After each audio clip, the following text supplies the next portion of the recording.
when they saw people were coming quickly, they went sideways to the ocean. So Prabhupada stopped and pointed out, just see, even the crabs, they understand this point of taking shelter.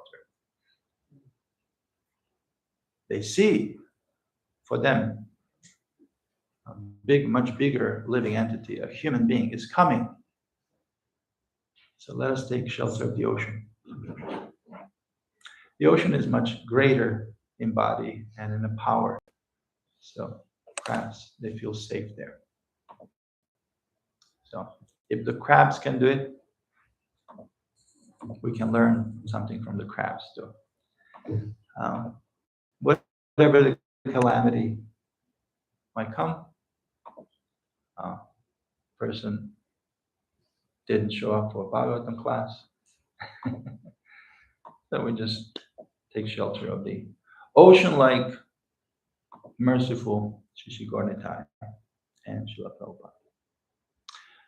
Okay, so Lord Kapila's instructions. Would you like to join? Would you like to join? Yeah. So we can make it combine, and we can bounce off, and also address other things that we might want to address, and there might be pertinent. Om Namo Bhagavate Vasudevaya. Om Namo Bhagavate Vasudevaya. Om Namo Bhagavate Vasudevaya. Om Namo Bhagavate Vasudevaya. Om Namo Bhagavate Vasudevaya. Om Namo Bhagavate Vasudevaya.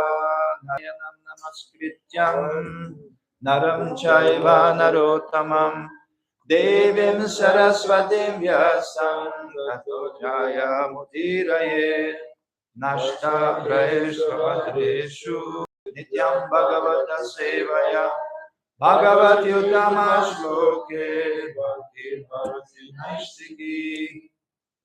Before reciting of Śrīmad-Bhāgavatam, the very means of conquest, one should offer respectful obeisances to the personality of Godhead, Narayan. The Narayan Rishi, the supreme human being, and to Mother Saraswati, the goddess of learning, and Srila Vyasadeva Vyasa. By regular attendance and classes on the Bhagavatam, by rendering of service to pure devotees, all that is troublesome to the heart is almost completely destroyed in loving service and the personality of Godhead, whose grace with transcendental songs established the spiritual fact. okay, facts. So what are we covering today? 1 through 10 on chapter 31.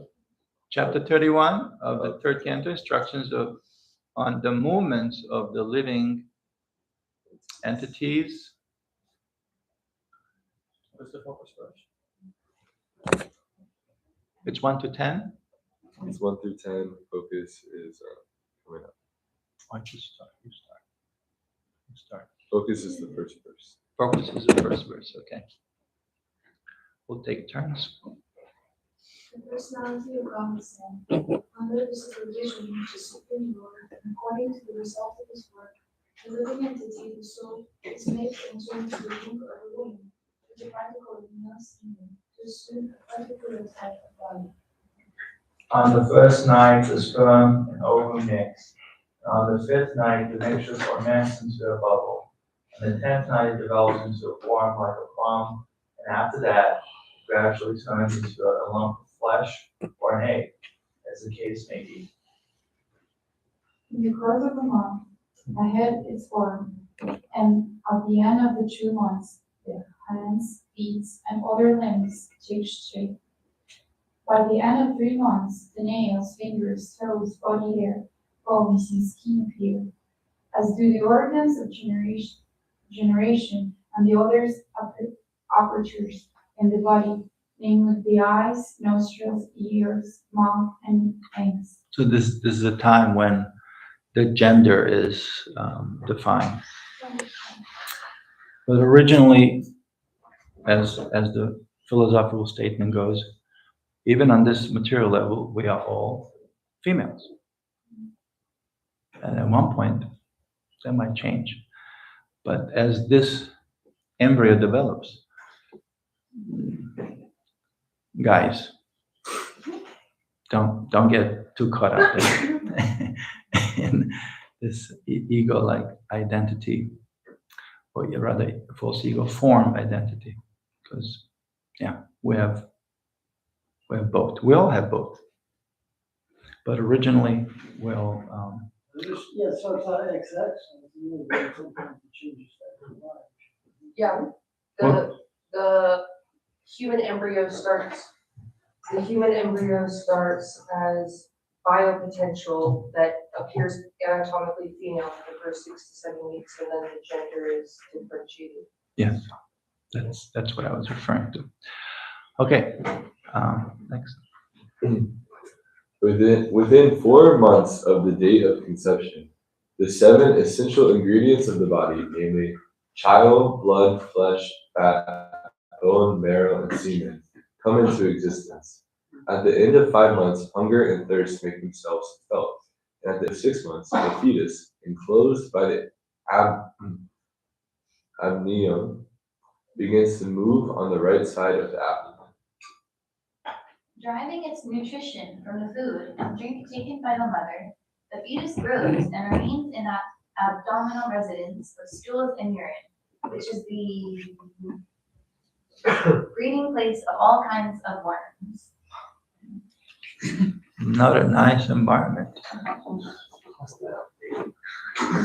Bitten again and again all over the body by the hungry worms in the abdomen itself, the child suffers terrible agony because of his tenderness. He thus becomes unconscious moment after moment because of the terrible condition.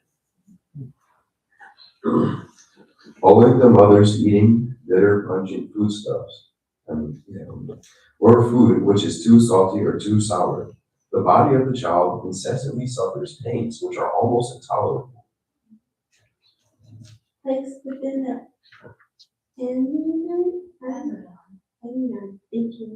and covered outside by the intestines, the child remains lying on one side of the abdomen, his head turned towards his belly, and his back and neck arched like a pillow. Sorry, you say 1, 2? 1 through 10. The child thus remains just like a bird in a cage without freedom of movement. At the time, if the child is fortunate, he can remember all the troubles of his past 100 births, and he grieves wretchedly. What is the possibility of peace of mind in that condition?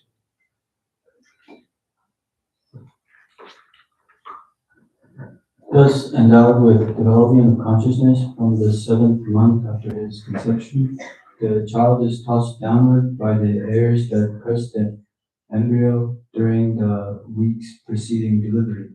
Like the worms born of the same filthy abdominal cavity, he cannot remain in one place.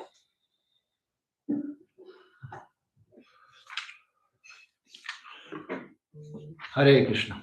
Hare. So, Krishna. Do you know the meaning?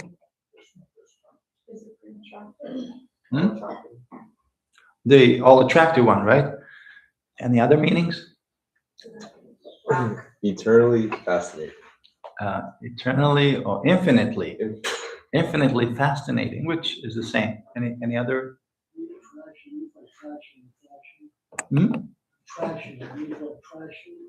Attraction, yes, Krishna. Mm-hmm. The Christian, not the Krishna's doesn't condition and denies of deliverance. Krishna delivery. Yes, this is the one I was looking for. Krish is the cycle of repeated birth and death. This is what we are reading here. Bhutva Praliyata. We're coming again and again in this from the beginning, very uncomfortable, restricted ways of movement, even after the birth. You're crawling first, and first you're just like helpless. Then you start crawling, and then you go to the school trying to figure out. And we're still confused after like 40 or 50 years about a lot of things. So Krishna, that's that. Just difficult situations in the material world. Repeated birth and death. And na means one who checks. One who checks, or one who severs the ties to such a horrible circumstance. Krishna. We take shelter. Krishna severed the ties as prayers of Queen Kunti. Please sever the ties. Okay, so focus on one. Short on time, so maybe just read Sanskrit once. Short on time, so Sanskrit once. Can you do it together? Yeah, we'll do it together. Śrīmad-Bhāgavatam vacha karmana dhaivanatreena jantur dehopapadhaye striya pravishta udaram pumsoreta kanashaya. The personality of Godhead said, under the supervision of the Supreme Lord, and according to the result of his work, the living entity, the soul, is made to enter into the womb of a woman through the particle of male semen to assume a particular type of body. Any volunteers for purport? Oh, Ronald. Yes, full pastor. As stated in the last chapter, after suffering different kinds of hellish conditions, a man comes again to the human form of body. The same topic is continued in this chapter. In order to give a particular type of human form to a person who has already suffered hellish life, the soul is transferred to the semen of a man who is just suitable to become his father.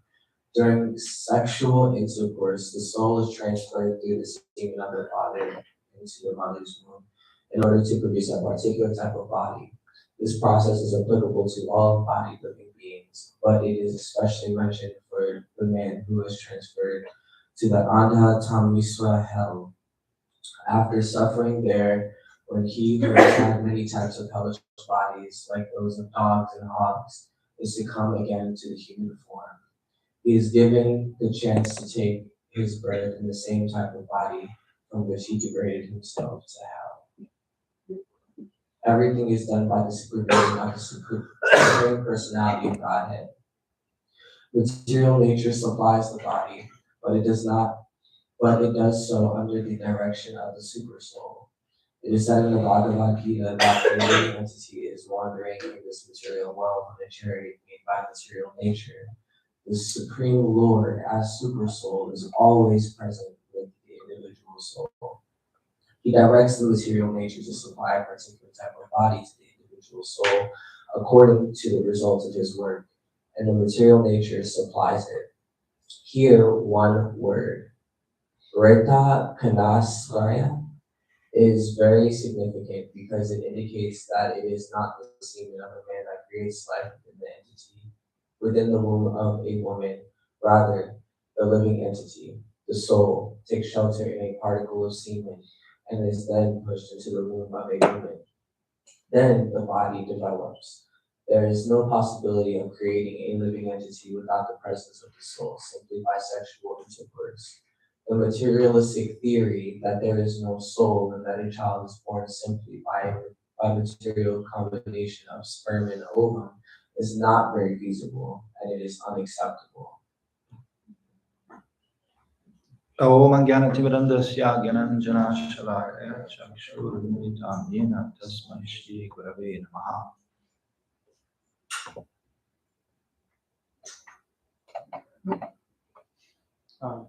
As we were reading, I was thinking that wise people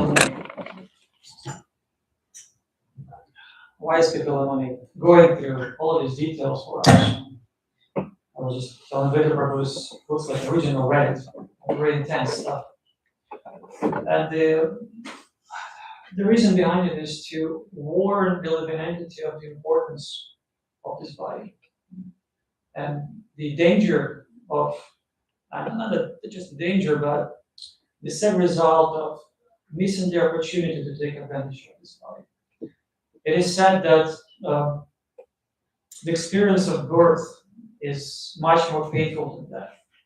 Many people are afraid of death. All of us are. But realistically, we should really be afraid of the situation again. And we hear how it's. I read somewhere in Puranas that the way the soul travels is when it comes to earth, it flows with rain, and water gets in the grains, and man eats the grains, and then goes to the sea. It's a process. But the situation of the living entity that's put in a womb is very difficult. It's not every environment is suitable. Some others, they drink alcohol, smoke, and do all kinds of things, and many of them are not they get in the sober condition. It's there's all kinds of circumstances, and we read how they've been attacked by all the little worms and parasites, which pretty much all the bodies have. My middle sister, she's pregnant now, and she was sharing how the umbilical cord made a couple of spins around the neck of the child, so she had to be in a hospital for a few weeks to be monitored to make sure the child was okay.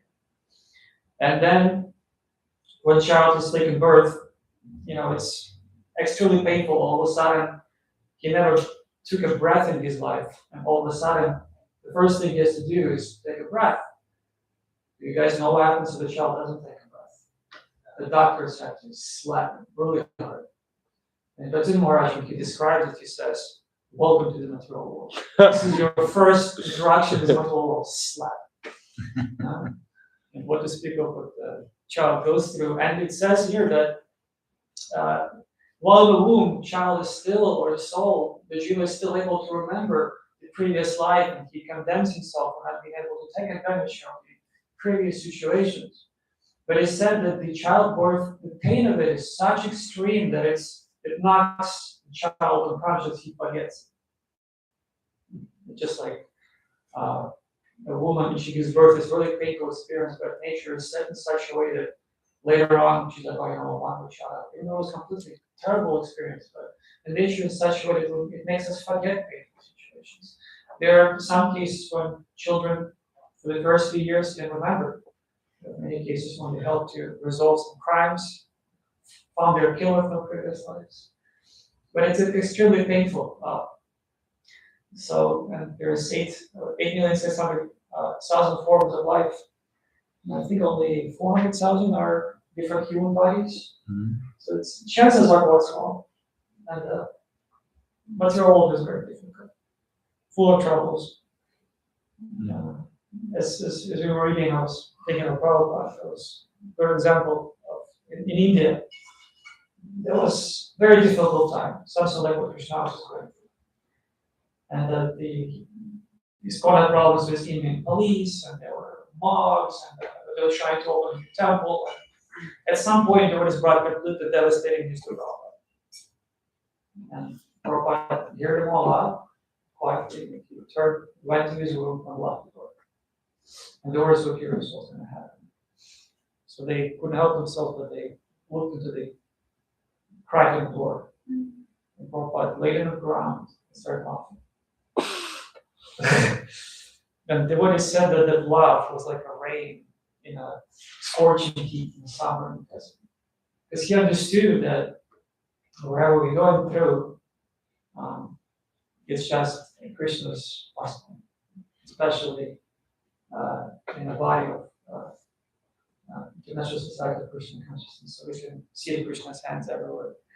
And for the last couple of programs I've seen when we pick verse or we go in a chant, notice the pointer is a blue hand. It's Krishna somewhere arranges it, and we'll hand over to you. Thank you. Thank you for sharing. It's interesting how in Nectar of Instruction, we're just going through this urge of the genitals Remember, we kind of covered that last time. In a similar manner, the urges of the genitals, the sex impulse, can be controlled, but not used unnecessarily. The genitals should be used to beget Krishna-conscious children or child. Otherwise, they should not be used. The Krishna consciousness movement encourages marriage, not for the satisfaction of the genitals, but for the begetting of Krishna-conscious children. As soon as the children are a little grown up, they are sent out to our Gurukula school when they are trained to become fully Krishna-conscious devotees. Many such Krishna-conscious children are required, and one who is capable of bringing forth Krishna-conscious offspring is allowed to utilize his genitals. So, sparing ourselves the trouble of inviting a living entity to this condition is by doing that properly or for the right reason. Krishna consciousness is scarce, rather scarce in this world. So in order to make a difference, even Bhaktisiddhanta Saraswati Thakur, as I mentioned last time, the Naishtika Brahmachari, the spiritual master of Srila Prabhupada, said, if I were to was able to have Krishna conscious children, I'll have hundreds of them. So again, highlighting the importance of raising the children in a responsible way. Well, first of all, inviting the living entity, as we hear from the end of the purport, it is not by the combination of semen and the egg. It is by the descending or the appearance of the living entity that comes in a suitable, according to one's karma, in suitable interaction of the future parents. So depending on the consciousness of the parents, which is called, progeny by design. So the combination of consciousness invokes a certain living entity, be that actually very precisely matches the consciousness or the combined consciousness of the parents. So very important, and that's why all the samskaras are there for the parents to, first of all, situate themselves in their own Krishna consciousness, and then, which it's a whole chapter in itself of relationships, Krishna conscious relationships. They are not of two halves coming together to fulfill each other, but rather two wholes coming together to bring about difference in the world, be that with children or without. Most people, when they come together, they end up having children. But again, it is not a random act. It's a intentional, by design, and by very measurable level of your Krishna consciousness. That's why they chant in that Garbhadana Samskara. They chant how many rounds? 56? 64? Different things. Yeah. They chant many, many rounds. 108, more the better. 64, 128. Double it up. Why? Because it's a preparation. It is a sacred act of union. Then Krishna says, I am that. It's not a random act of what do you call it? one night stand with what do they call them? Dungeons Oh no. in some dungeon with a whiskey bottle. That's a different result whatsoever. You get what it's called the unwanted or Varna Shankara. Oops, oh my God. She ended up pregnant. But duh, what do you think happens? And then there's a whole, we discussed that last time, so I won't get into it, but let's see if there's any comments. Yes.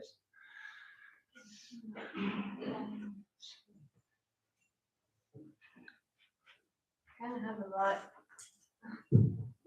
Okay, it doesn't really work.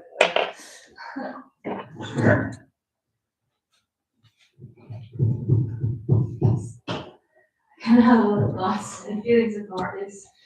The first one is, if the highest way to control sex desire is through creating Krishna conscious children, how are we supposed to have that desire when we're conscious and aware of what giving birth actually means?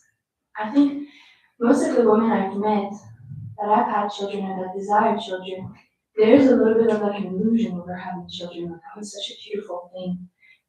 When you look at things a little more realistically, it's not beautiful. It's kind of yucky and it's painful. Like giving birth is like one of the most painful experiences you can possibly have. So how are we supposed to have that desire to go through that if it doesn't come naturally? And then my other question is, there's obviously Prabhupada that says in scripture multiple times to regulate sex life in Krishna consciousness, we should have children. But then I also heard from Kalakanta Prabhu and other devotees that you can regulate sex life and not have children and then work together to like get rid of the desire basically. So what do you think about that?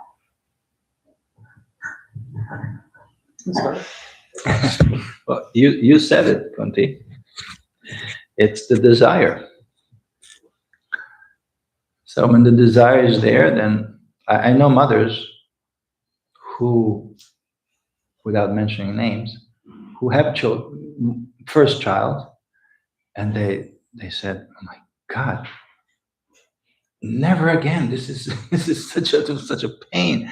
Not just birth itself, which is the most excruciating thing, but what comes after, sleepless nights for a year or two. You don't get solid." 18 years. So, 18. Yeah, they say small children, not small headache, and bigger children, a bigger headache. But yeah, that first year and a half, the mother's sleep deprived, definitely affects their psyche. Sleep deprivation is definitely so. And despite of that experience, they just when the little recovered, said, "It would be so nice to have another one." It's the desire. It's the desire that somehow, I wouldn't say, sprouts in our heart, despite of all the austerity, to have that little one with all the gucci and goo goo gaga and all those are, I think later on Bhagavatam also, those are, those baby words, the first words that they start speaking, all of that just enamors the parent to think that it is worth it. And it is worth it when children are brought up to make about a difference in the world and be part of that conscious raising revolution that Lord Chaitanya and Srila Prabhupada started. Then it's all worth it and it's wonderful. But it is this desire that moves everything in motion. Yes? There's a second part to the question. Oh, second part, yes, please remind me. That it was about controlling sex desire within a relationship without having children. Yeah, that also it's based on desire. Desire is not, if desire is not too pushy or too strong, then we can maintain that temperature of optimum performance without getting involved. And Krishna consequently and usually does send our way so many souls to take care of. And the whole point is taking care of each other, be that biological children or just people that you are surrounded with, because by nature we are servants. So as we extend that, Krishna will reciprocate accordingly.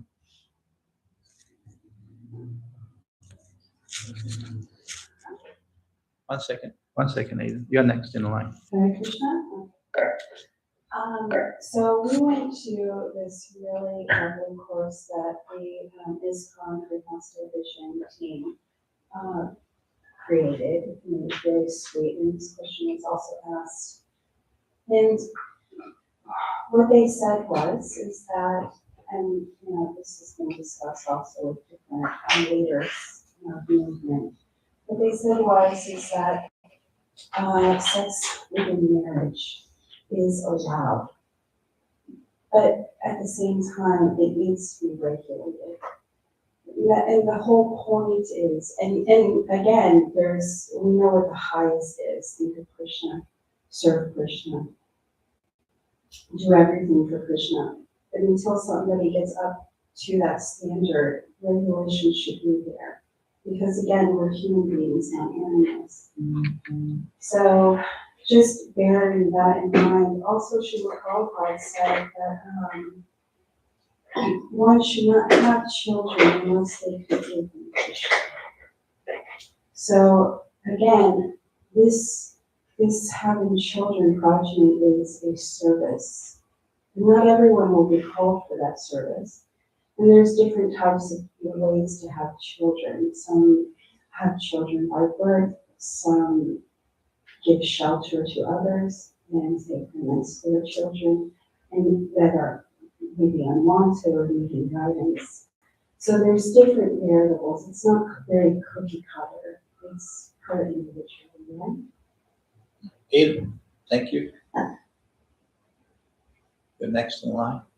The Bhaktisiddhanta, you said that he would have children if he could have 100 Krishna conscious children. Yeah. So, but like he could. He's Bhaktisiddhanta. Why couldn't he have 100 Krishna conscious children? Do you know why he could? He didn't want to take a risk. Oh, he didn't want. Yeah, he didn't want to take a risk because there's always a risk involved. There is never guaranteed. Yeah, you're rolling the dice. But Even Prabhupada's children, if you look at like you would think, oh, what are his children like? They're probably like incredible devotees, and then not really. even Srila Prabhupada's children from the corner there, he had how many? I think 4. Yeah, 4. None of them. They just tried to take everything and he had it. Yeah, yeah. So there's you're always rolling a dice because it's not just you. There's also a lady, a mother. There's consciousness. There's slip-ups. So he went. I guess you can call it a safe route, minding his own business of a Naishtika brahmachari that he was. And Krishna consequently sent him so many. Gaudiya Mat, of which Prabhupada was one of them. And here we are today. So, children, you cannot go around. Children or people to take care of will always be there. The question is, are you willing? Do you have enough of 1-2? You got to have a 1-up. And then you'll make a difference. What's discouraged here is irresponsibility on all levels. What's discouraged? Irresponsibility. Irresponsible parents, irresponsible brahmacharis, irresponsible grihastas. We don't want that because that's not what makes the world a better place. Just become responsible. And that's the training of brahmacharya. A good brahmachari usually is a good grihasta too. Why? Because he becomes responsible. So Aidan, are you ready to continue to become responsible? I don't know whatever you say. What? Whatever you say, Whatever I say. So yes, please continue. Please, Yes.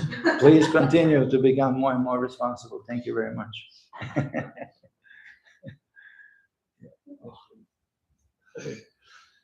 I was gonna say, Jadavita Maharaj has a good seminar. He gave it for brahmacharis as well as grihastas. He called it Hopes and Horrors of Grihastha or material life. Grihastha or Grihamedi. He differentiated. But the outline of the seminar, he said, if you can avoid the trouble, you can skip the whole situation. But if you are going into it, go into it with your eyes wide open. Educate yourself. Know what to expect. Know what's going to be the rules are, the responsibilities are. If you're going in it for enjoyment, you're going to be very disappointed. And he also said that yes, brahmacharis make it, very nice grihastas because they're taught how to be responsible and how to at some point renounce, because they've done it before. They can do it again later. And I think there was to Kunti Prabhu's point about some couples not having kids and how to regulate sexual life in the marriage. I think Kalkan Prabhu told me a story once. There was a couple of devotees that got married, but they were very fanatical, like no sex life. So they never consolidated their relationship, and they divorced, because it's natural for a man and a woman to have that union and the desire. And while we are in these bodies, it's important to go through these desires. It's important to live through them, so we don't have to go through them again later. Regardless, it's going to be frustrating at the end, but you might as well live through it, get renounced. That's what grihastha is for, from my understanding. And final Hey, Bo, I just wanted to concluding comment. words. I just wanted to comment because I have so many feelings about babies and children and the way we have children be born now. You mentioned smacking them when they're not crying or whatever. But Only if no. He right, if they don't cry, we give them a little spank. No. He mentioned when they cannot breathe. Well, right. Well, the cry is normally the first breath. Yes. They start to cry. Yeah. And so I was thinking though about children have become very convenient in this modern age, in the sense that 100 years ago, a family may lose 5 or 6 infants, and there would be some disconnection from a child, actually, because there's this fear that we may lose this baby. The connection grows as the child grows. There's not just instant attachment to the infant, which we have now.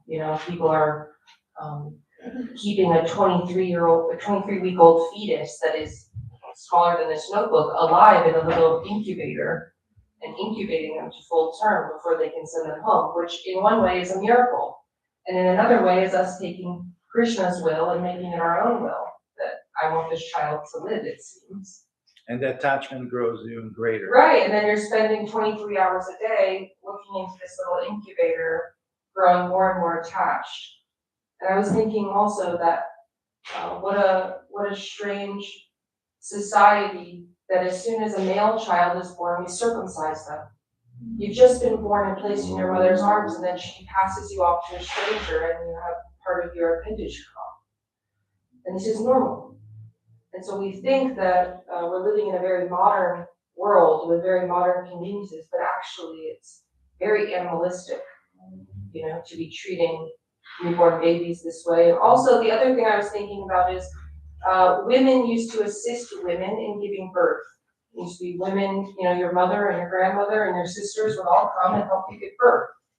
And now there's this expectation that your husband is going to stay so in love with you immediately following birth, after he sat there with you and watched you give birth and watched you scream and cry and poop your pants.